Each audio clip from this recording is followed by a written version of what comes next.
Good morning मेरे प्यारे दोस्तों। स्वागत करते हैं आप सभी का आपके अपने YouTube channel OD study point में। तो जैसा कि आपको पता है डियर स्टूडेंट, मैंने केमिस्ट्री के दो चैप्टर यानी कि चैप्टर नंबर 1 और चैप्टर नंबर 2 बिल्कुल शानदार तरीके से कंप्लीट करवा दिया है। आज की क्लास में डियर स्टूडेंट हम लोग स्टार्ट करेंगे केमिस्ट्री का चैप्टर नंबर 3, जिस चैप्टर का नाम है डियर स्टूडेंट परमाणु अणु तथा रासायनिक संयोग के नियम।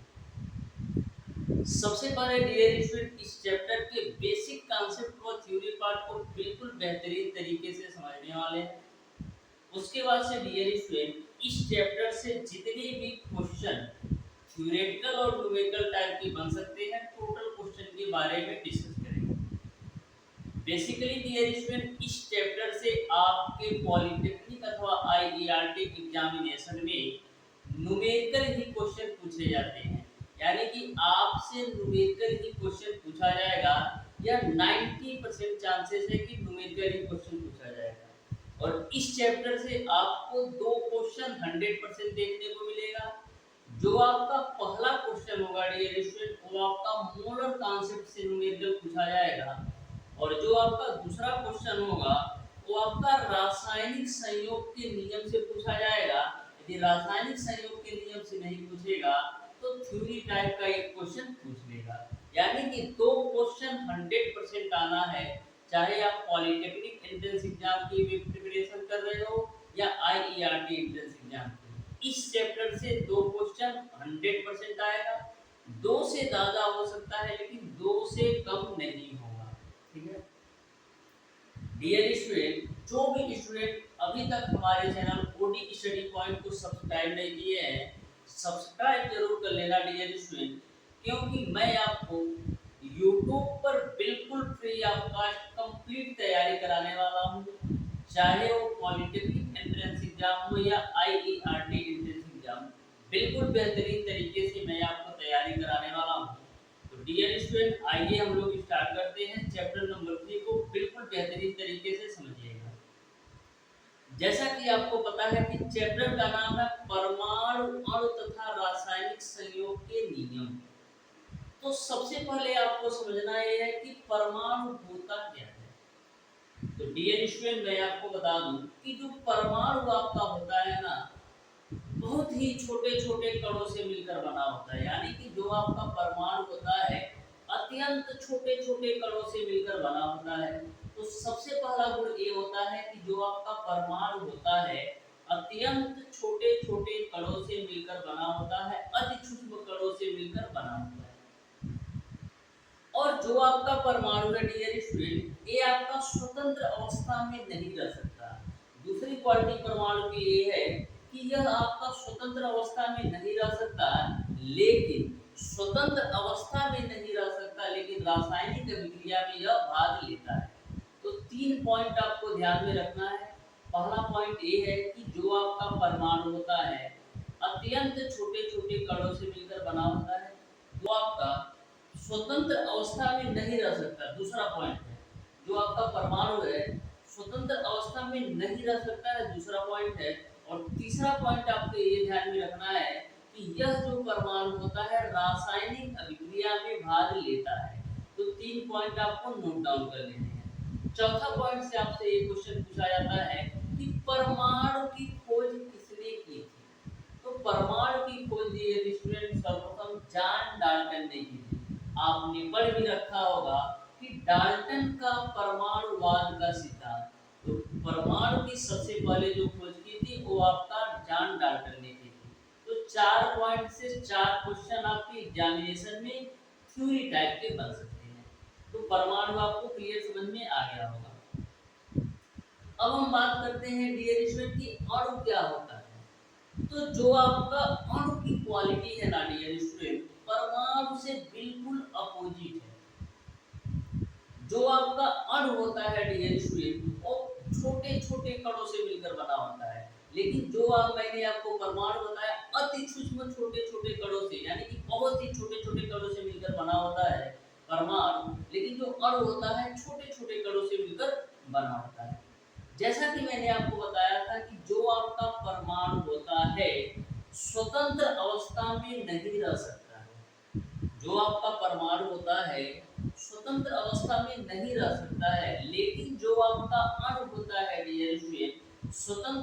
अवस्था में रह सकता है, लेकिन जो आपका अणु होता है स्वतंत्र अवस्था में रह सकता है। तीसरा पॉइंट मैंने बताया था परमाणु के लिए कि जो आपका परमाणु होता है रासायनिक अभिक्रिया में भाग ले सकता है, लेकिन जो आपका अणु होता है रासायनिक अभिक्रिया में भाग नहीं लेता है। तो दोनों को इंटर रिलेट करके समझोगे ना तो बिल्कुल लंबे समय तक याद कर सकते हो। जैसा कि आपका परमाणु होता है अत्यंत छोटे छोटे कणों से मिलकर बना होता है, जो आपका अणु होता है छोटे छोटे कणों से मिलकर बना होता है, जो आपका परमाणु होता है स्वतंत्र अवस्था में नहीं रह सकता है, लेकिन जो आपका अणु होता है स्वतंत्र अवस्था में रह सकता है। जो आपका परमाणु होता है रासायनिक अभिक्रिया में भाग ले सकता है, लेकिन जो आपका अणु होता है रासायनिक अभिक्रिया में भाग नहीं ले सकता है। ठीक है, अब देखो अणु यदि आपका रासायनिक अभिक्रिया में भाग नहीं ले सकता है, लेकिन जो अणु के अवयव होते हैं ना वो रासायनिक अभिक्रिया में भाग ले सकते हैं। इस पॉइंट को आप नोट कर लीजिएगा, अणु के अवयव जो होंगे ना वो रासायनिक अभिक्रिया में भाग ले सकते हैं, लेकिन अणु जो आपका होगा वो आपका रासायनिक अभिक्रिया में भाग नहीं ले सकता है। तो ये सारे पॉइंट आपको अच्छी तरीके से समझ में आ गए होंगे। ठीक है, और जो आपके परमाणु और अणु होते हैं ना पदार्थ के मुख्य अवयव होते हैं, चाहे आपका परमाणु हुआ या अणु हुआ, दोनों ही पदार्थ के मुख्य अवयव होंगे। तो यह आपके जो थ्योरी पार्ट के होते हैं ना जिससे क्वेश्चन बनते हैं उसको मैं पॉइंट वाइज आपको बता दे रहा हूँ, जिससे आपको किसी भी प्रकार का दिक्कत ना होता है। ठीक है, परमाणु का संयोग करके क्या बनता है, डायरेक्ट क्वेश्चन आपके एग्जामिनेशन में पूछा जाता है कि परमाणुओं के संयोग से क्या बनता है। तो परमाणुओं के संयोग से डियर स्टूडेंट आपका अणु बनता है। क्या बनता है, परमाणुओं के संयोग से आपका अणु बनता है।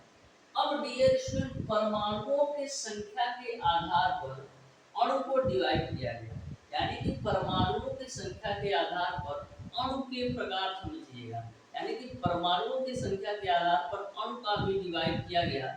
पहला आपका होता है एक परमाणु, दूसरा आपका होता है द्विपरमाणु, तीसरा आपका होता है त्रिपरमाणु और चौथा आपका होता है बहुपरमाणु। तो एक परमाणु का मतलब ये है कि उसमें आपको एक परमाणु देखने को मिलेंगे। एक परमाणु का मतलब ये है डियर स्टूडेंट कि उसमें आपको एक परमाणु देखने को मिलेंगे। एग्जाम्पल के रूप में जैसे आप समझ सकते हो सोडियम और पोटेशियम। तो सोडियम के बाहरी कोश में कितने इलेक्ट्रॉन होते हैं, सोडियम के बाहरी कोश में डियर स्टूडेंट एक इलेक्ट्रॉन होता है, क्योंकि सोडियम का जो इलेक्ट्रॉनिक विन्यास होता है वो आपका होता है 2r8। तो सोडियम आपका क्या हो गया, एक परमाणु हो गया, यानी कि जिस भी तत्व के बाहरी कोश में एक परमाणु होगा वो आपका एक परमाणु होगा। तो ये बात आपको समझ में आ गया होगा। ठीक है, उसी प्रकार से द्विपरमाणु की बात करें तो सिंपल सा कॉन्सेप्ट है कि जिस भी यानी कि दो परमाणु यदि आपको देखने को मिले तो द्विपरमाणु हो जाएगा, यदि तीन परमाणु देखने को मिले तो त्रिपरमाणु हो जाएगा, यदि तीन से अधिक परमाणु देखने को मिले तो बहुपरमाणु हो जाएगा। तो सिंपल सा कॉन्सेप्ट है, आप ध्यान में रख सकते हो। एक परमाणु मतलब एक परमाणु, द्विपरमाणु मतलब दो परमाणु, त्रिपरमाणु मतलब तीन परमाणु और बहुपरमाणु मतलब तीन से अधिक परमाणु। ठीक है, यहाँ तक आपको सारी बातें समझ में आ गई। अब हम बात करते हैं डियर स्टूडेंट कि मोल संकल्पना क्या होता है, यानी कि मोलर कॉन्सेप्ट की बात करते हैं। मोलर कॉन्सेप्ट से डियर स्टूडेंट आपके एग्जामिनेशन में एक क्वेश्चन 100% आएगा, तो इसको आप नोट कर लो। मोल संकल्पना, मोल संकल्पना, तो बिल्कुल अच्छी तरीके से आप नोट कर लो कि मोल कॉन्सेप्ट होता क्या है। क्या, मोल कॉन्सेप्ट। ठीक है, ध्यान से समझना कि मोल संकल्पना क्या होता है, मोल कॉन्सेप्ट क्या होता है। बिल्कुल बेहतरीन टॉपिक है, एक क्वेश्चन आपको देकर जाएगा। तो किसी भी पदार्थ के एक मोल के जो अणुओं की संख्या होती है ना उसको हम बोलते हैं मोल संख्या। किसी भी पदार्थ के एक मोल में जो अणुओं की संख्या होती है उसको हम बोलते हैं मोल संख्या। मोल संख्या को अवोगाड्रो संख्या के नाम से भी जाना जाता है। तो किसी भी परमाणु के अंदर एक मोल में जो अणुओं की संख्या होती है, एक मोल में जो अणुओं की संख्या होती है उसको हम मोल संख्या या अवगैद्रो संख्या कहते हैं। अब आपके दिमाग में यह क्वेश्चन बन रहा होगा कि अवगैद्रो संख्या की वैल्यू कितनी होती है। तो डियर स्टूडेंट, मैं आपको बता दूं, अवगैद्रो संख्या को हम Na से रिप्रेजेंट करते हैं। अवगैद्रो संख्या, अवगैद्रो संख्या को Na से रिप्रेजेंट करते हैं, जिसकी वैल्यू होती है 6.023 गुणे 10⁻23। यह एक प्रकार की संख्या है, जो आपका अवगैद्रो संख्या है, एक प्रकार की संख्या है जिसका मान 6.023 गुणे 10⁻23 प्रति मोल होता है। तो डायरेक्ट आपके एग्जामिनेशन में क्वेश्चन पूछा जाता है कि अवगैद्रो संख्या का मान होता है, तो अवगैद्रो संख्या का जो मान होता है 6.023 गुणे 10⁻23 मोल के बराबर होता है। बिल्कुल आप ध्यान में रखिएगा, डायरेक्ट क्वेश्चन आपके एग्जामिनेशन में पूछा जाता है। यहाँ से हम आगे बढ़ते हैं डियर स्टूडेंट, किसी भी तत्व की प्रतीक हो, किसी भी तत्व का प्रतीक हो या अणुसूत्र हो, उसके एक मोल को व्यक्त करता है। किसी भी तत्व का अथवा यौगिक का जो अणुसूत्र होता है ना, उसके एक मोल को रिप्रेजेंट करता है। यहाँ पर हम बात करें डियर स्टूडेंट, चाहे आपका 1 ग्राम अणु हो, चाहे 1 ग्राम आपका परमाणु हो, चाहे 1 ग्राम आपका आयन हो, चाहे 1 ग्राम आपका कण हो, सारे की वैल्यू अवगैद्रो संख्या के बराबर होती है। चाहे आपका 1 ग्राम अणु हो, चाहे 1 ग्राम आपका परमाणु हो, चाहे 1 ग्राम आपका आयन हो, चाहे 1 ग्राम आपका कण हो, सभी का जो मान होता है 1 मोल के बराबर होती है, और 1 मोल की जो वैल्यू होती है अवगैद्रो संख्या के बराबर होती है। तो आपको कंफ्यूज नहीं होना है, चाहे 1 मोल बोल दे, चाहे आपका एक मोल बोल दे, चाहे एक ग्राम कण बोल दे, चाहे 1 ग्राम परमाणु बोल दे, चाहे 1 ग्राम आयन बोल दे, चाहे 1 ग्राम आपका परमाणु बोल दे, सभी की जो वैल्यू होती है 1 मोल के बराबर होती है, जिसका मान अवगैद्रो संख्या के बराबर होता है, जिसकी वैल्यू मैंने आपको बताया 6.023 गुणे 10⁻23 प्रति मोल होता है। यहाँ तक आपको समझ में आया होगा। अब डियर स्टूडेंट, हम आगे चलते हैं। बहुत ही बेहतरीन कॉन्सेप्ट है, डायरेक्ट न्यूमेरिकल इस टॉपिक से पूछा जाता है, तो डायरेक्ट हम न्यूमेरिकल की ओर चलते हैं। तो यहाँ पर आपका डियर स्टूडेंट की एक पॉइंट और आप नोट कर लीजिए कि प्रत्येक गैस के 1 मोल का जो आयतन होता है वो आपका 22.4 लीटर होता है। प्रत्येक गैस के 1 मोल का जो आयतन होता है ना, वो आपका 22.4 लीटर के बराबर होता है। डायरेक्ट क्वेश्चन आपसे पूछा जाता है कि प्रत्येक गैस के 1 मोल का आयतन कितना होता है, तो प्रत्येक गैस के 1 मोल का जो आयतन होता है वो आपका 22.4 लीटर होता है। डायरेक्ट क्वेश्चन पूछा गया है। अब देखो, हम बात करते हैं कि मोल संकल्पना पर किस किस फार्मूले से आपके एग्जामिनेशन में क्वेश्चन पूछे जाते हैं। जैसे पहला आपका होता है मोलों की संख्या बराबर पदार्थ की मात्रा बट्टे का सूत्रफल। मोलों की संख्या बराबर पदार्थ की मात्रा बट्टे सूत्रफल। मोलों की संख्या बराबर पदार्थ की मात्रा, पदार्थ की मात्रा बट्टे का आपका होता है सूत्रभार। तो डायरेक्ट आपके एग्जामिनेशन में क्वेश्चन पूछा जाएगा कि पदार्थ की मात्रा इतनी है और सूत्रभार इतना है, तो मोलों की संख्या बताओ। तो मोलों की संख्या बराबर आपका होता है पदार्थ की मात्रा बट्टे का सूत्रभार। डायरेक्ट न्यूमेरिकल पूछा जाएगा, जो 4 नंबर देकर जाएगा। दूसरा आपका जो फार्मूला बनता है वो आपका बनता है अणु के मोलों की संख्या बराबर क्या होता है। अणु के मोलों की संख्या बराबर आपका होता है पदार्थ का भार बट्टे का अणु भार। अणु के मोलों की संख्या बराबर क्या होता है, पदार्थ का भार बट्टे अणु भार। अणु के मोलों की संख्या, अणु के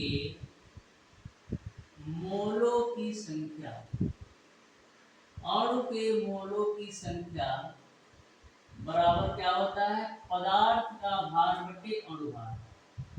पदार्थ का